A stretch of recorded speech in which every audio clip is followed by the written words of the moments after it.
बिस्मिल्लाहिर्रहमानिर्रहीम अस्सलाम वालेकुम।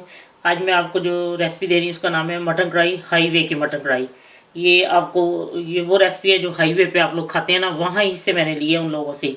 अब मैं आपको बताती हूँ ये कैसे तैयार करते हैं। उन लोगों ने गोश्त को आधा से ज़्यादा गला के रखा होता है और मैंने भी इसी तरह ही जैसे उन्होंने बताया था सेम वैसे ही मैंने गोश्त को आधे से ज़्यादा गला लिया। अब मैं आपको बताती हूँ इसमें और किन चीज़ों की ज़रूरत है और बाकी का गोश्त उसी की यखनी में उसको बनाना है। अब मैं आपको बताती हूँ और किन चीज़ों की ज़रूरत है। इसमें 200 ग्राम टमाटर और एक प्याज छोटे साइज का।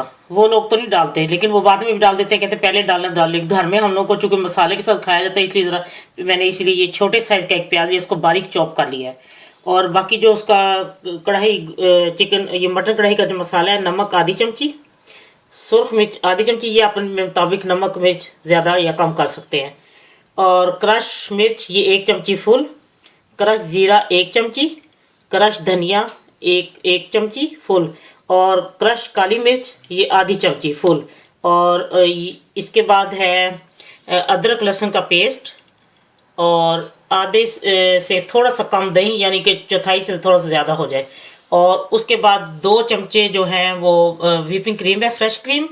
और ये अगर आपके पास साबुत मोटी वाली सब्ज मिर्ची हैं तो वो 3-4 डाले, कट दे के उनको डालना होता है, लेकिन मेरे पास ये थी सुर्ख रंग की थी, है कड़वी वाली सब्जी, तो वो मैंने उसको छोटे पीस में काट लिया है। और सब्ज धनिया गार्निश के लिए और अदरक जूलियन कटी गार्निश के लिए और तेल आधा कप। अब मैं आपको बताती हूँ कैसे तैयार करना है। तेल गर्म हो चुका है, इसमें प्याज डालती हूँ। ये प्याज तकरीबन फ्राई चुका है। अब इसमें मैं अदरक लहसुन का पेस्ट डाल देती हूँ। ये भी फ्राई हो चुका है। अब मैं इसमें गोश्त डाल देती हूँ। ये अब मैं इसको थोड़ा सा भूनती हूँ। जब आप हाईवे पे जब कभी जाएं तो आपको बस जब आप उनको ऑर्डर देते हैं उसी वो जल्दी तैयार करते हैं कि उन्होंने गोश्त को गला के रखा होता है आधे से ज़्यादा, और फिर थोड़ा सा मतलब उसी को जल्दी से गला के तो आपको तैयार करती है, उनका वो जल्दी तैयार हो जाती है। और अब मैं आपको ये दिखाती कि इसमें थोड़ा सा मैं अब ये थोड़ा सा भून चुका है, लेकिन अब मैं इसको थोड़ी सी यखनी डाल के, वही गोश्त की जो यखनी थी वो डाल के इसको थोड़ी देर के गलना थी, क्योंकि इसकी थोड़ी सी कसर है, बाकी गला हुआ है। अब मैं फिर ये मैंने आधा कप यखनी डाल दी थी, आधा कप, और अब मैं इसको गलने के डालती हूँ। आधा किलो गोश्त है तो इसमें मैंने अब आधा कप ये मैंने यखनी डाल दी। और मैं जैसे ही गलता है मैं आपको बताती हूँ इसके बाद मैंने इसमें क्या करना है। ये गोश्त गल चुका है और ये पानी इसका खुश्क हो रहा है। जो मैंने एक कप यखनी डाल दी, आधी कप, लेकिन मैंने बहुत हल्की आंच पे उसको बनाया था, इसलिए ये अब मैं इसमें टमाटर डाल दूँगी। अब इसको तेज़ आंच पे भूनना है। जब टमाटर नरम हो गए हैं ना, तो टमाटर डालने के बाद आप इसको तेज़ आंच पे पकाएं।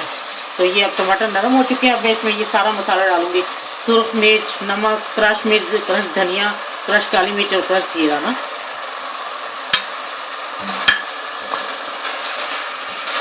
अब ये कुछ भून चुका है, नमक मिर्चें भी, और ये अब मैं इसमें दही डालूंगी।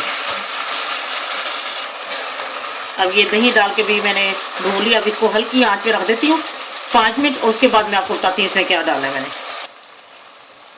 ये हल्की आंच पे मैंने इसको छोड़ दिया था, हल्की आंच पे ढक्कन रख के थोड़ी देर, 5 मिनट से भी कम ऐसे। और अब मैं इसमें ये व्हिपिंग क्रीम डालूंगी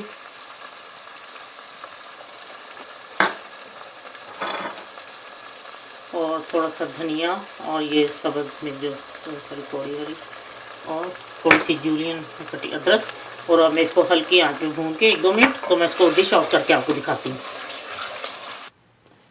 लीजिए मटन कढ़ाई तैयार है हाईवे की।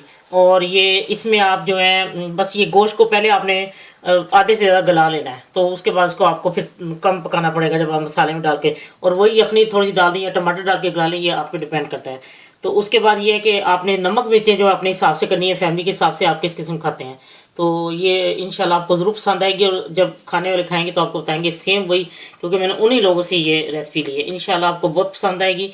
प्लीज़ अपने कमेंट्स और सब्सक्राइब करना ना भूलें। और अल्लाह हाफिज़।